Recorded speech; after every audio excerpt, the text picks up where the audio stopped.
Kampanya kontra droga sa mga barangay puspusang isinasagawa ng Calasiao LGU. Ang detalye sa report ni Joel Fernandez.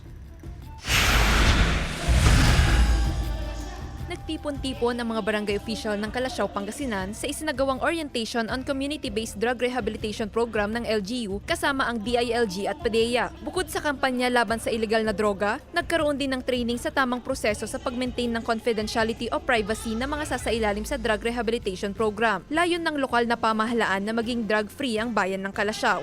Ay malaki po ang may tutulong na ating mga barangay officials para sa pag-maintain ng kanilang drug-cleared status ng mga barangays nila. Remind natin sa kanila na sila yung kauna-unahang nakakaalam kung ano yung nangyayari sa mga barangay nila. Isumbong o i-report sa atin, sa kapulisan natin kung may mga illegal activities dyan.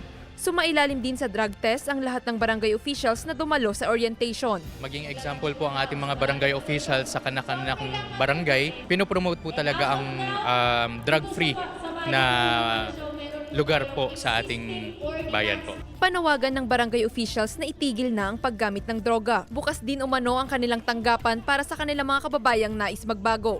Lalo na yung mga gustong magparehab, inaano namin sa pumunta sila sa barangay para ma-monitor at maparehab sila. Kasama si Ron Taniedo, Joel Fernandez, One North Central Luzon.